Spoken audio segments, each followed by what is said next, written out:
Alrighty. So this is a second iteration of the scenario card. So I'm going to shuffle it and ask you to pick a card and read out the question and answer it.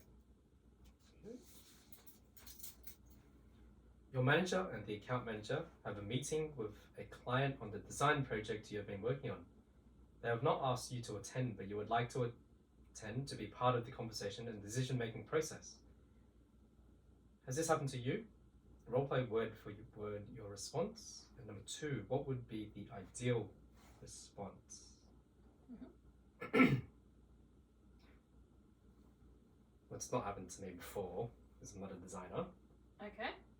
But I can relate it to teaching, where the senior executive decided that they would want to implement a policy, and they've sent out like a survey to ask us questions. But the survey is framed within it's meant to be a non-identifiable sort of process. But the first question that they ask is, what department are you a part of? How many years of teaching experience have you got? So immediately from that, we find out that even though it's meant to be de-identified, we know that we are able to be identified because there's not that many departments, there's not that many teachers of X amount of years of experience. So that sort of tempered our honesty, because we don't want any blowback from being too honest. So the policy that they wanted to implement was one about phones. So we gave some feedback, which was, phones shouldn't be allowed at schools. Or they should be allowed at schools, but they shouldn't be out in the classroom. And then if we give a warning to a student, then there should be some sort of consequence for it. And the school did take that on board. They came up with a policy, but as soon as the policy came out, they also didn't follow through with the same policy. So we had this confusing array of some students would be allowed to be on their phones for like emotional support purposes, or like they had anxiety. But there wasn't like a blanket. We didn't know every student who could be on it. So sometimes when we got into the classroom, there were students who were using their phones, and we'd tell them off and say, you're not allowed on your phones because the new school policy is that it has to be in the bag and I'm allowed to confiscate it. And the student would turn around and say, oh, but I have an exemption from the deputy principal. And then we hear it and we say, okay, they have an exemption. Yeah. And then other students see it and they're like, well, how come that student's allowed to be on their phone? Well, I have an exemption as well because I'm socially anxious and I need to check my Snapchat every 20 seconds. So Anxiety is not a reason for you to check your Snapchat and have your phone on you. No way. Yeah, so even though the school built this policy, they wanted a little bit of feedback from the teachers. They didn't want a lot of feedback, otherwise they would have made it totally unidentifiable. And then after the policy had been implemented, there was no follow through. So the process sort of broke down somewhere along the way there. So relating it back to being part of the process, yeah, it's important to be part of the process, to be able to have your input in a free sort of like non-punishable, non-identifiable way. And then the second step of that is, if the teachers are actually involved in the process and have a say in it, the higher ups should also follow along with consequences as well. But this question's about a meeting with a client on a design project. So a meeting with a client on a project and you've been left out.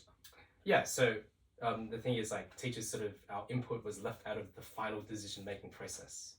So which led to a bit of a disconnect between what the ideal vision was, what we were expecting, and then the actual final outcome. Yeah. Okay. All right. So time for me to do a question. I'll choose this one. You're in a large team meeting brainstorming ideas with some very extroverted people. You have an idea, but are too afraid to speak up. Has this happened to you? Role play, word for word, your response. Yes, certainly. So my normal response is I kind of wait for a gap, like a silence, so that I can have my word. But if there isn't that gap, I often just don't say anything at all and the conversation just moves on. It's happened to me too. What I think would be the ideal response. So sometimes putting your hand up works. Other times I'm like, hey, do you mind if I just get back to this point? I know we've sort of passed it. I just want to say something about it. I think if I was more assertive in that regard, that would help. What's your sort of response, and how have you handled it in the past? So it's happened quite a few times where there's some good conversation that's going. There's a couple of people who are dominating the conversation. I find it hard to sort of bring myself into the convo as well. And I tend to just, if there's a gap, then I'll try and chime in. If there's no gap, then sometimes the conversation just passes on, and I might keep a note in my mind that I might bring it up at another point in time.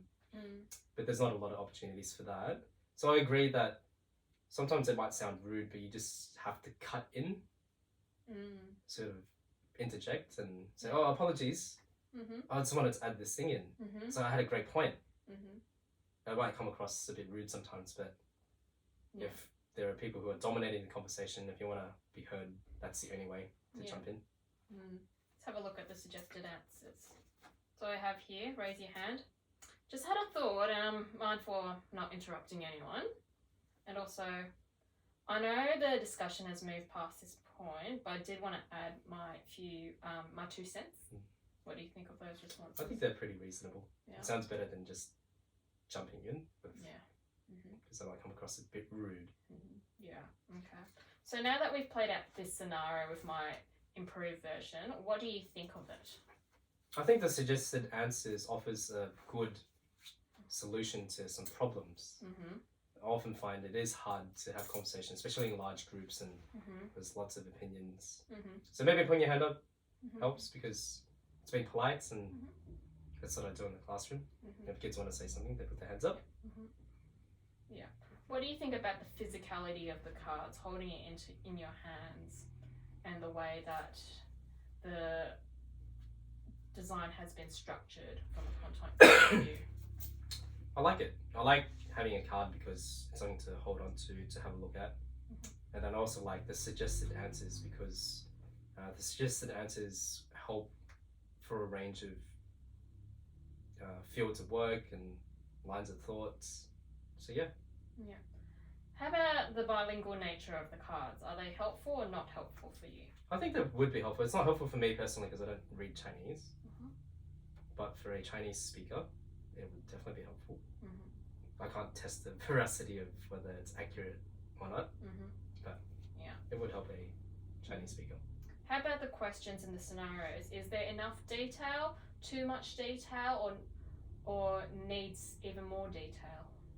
I think the question about the design project is very targeted for design.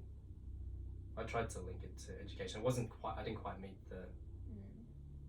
what the question was designed to ask. So it should be relevant to you and your field to answer the question. Well, I'm able to bring in my field because I know what my field is. But if somebody works in a field that's not focused on clients and client outcomes, they might find it difficult to be able to answer it. So they might just say, "Oh, it doesn't apply to me. I pass." Yeah. And how about the way that the questions are like? Number 1, has this happened to you before? And number 2, what is your ideal response? How do you feel about the wording of the questions and how it's structured? I should say has, not have. Okay, grammatically wrong. That's my bad. Yeah. No, it's good. Yeah. So it's good because you think about your own actions first. You think about just spur of the moment, what would you do? And then afterwards, what should you do? Which is what happens in real life. So oftentimes the situation happens, you can't pause it and then reflect upon it and then take actions. You just have to take actions immediately. So I like that aspect. Yeah. Okay. Do you have any other comments about this? No, About I think the it's good. Yeah. I like that there's some suggested answers to help out. Okay. If you could do this as a third experiment, a new improved third experiment, what would you do differently? Just a variety of different scenarios, I suppose. Keep it open so that anybody can bring in their experiences. I get that this is design related, so there's going to be a design focus, but design's a very narrow field. So teachers, doctors, any jobs that aren't client facing might not be able to answer with enough detail. Should it be, for instance, that you have one card of decks that is education related and then design related and then law related? Or should it be you have one set of deck where the questions are very general that is applied across multiple industries? I think the second option there works. Yeah. Mm-hmm. So some generalized questions that could be relatable across a range of different industries. Mm-hmm. Yeah. Is there anything you think that was like very much education targeted and focused that wouldn't apply to other industry? Yeah. Yeah. Mm-hmm. So how would you address that? That's a good question. So there are problems that education has that other industries don't have. Mm-hmm. And it's the same for other industries. There are problems that other industries have that we can't really bring across. Mm-hmm. So, not sure how to answer that. Yeah. Would it be helpful if you had a course set and then expansion packs that was related to industry specific sort of scenarios and questions? Yeah, you could do it that way because you could have some generic ones that apply to everybody, and those would be sort of like general problems. But then you could have really specific problems, but those are complex. Yeah. So, for example, in public health, some of the problems related to that could be bullying by senior staff of junior staff. Mm-hmm.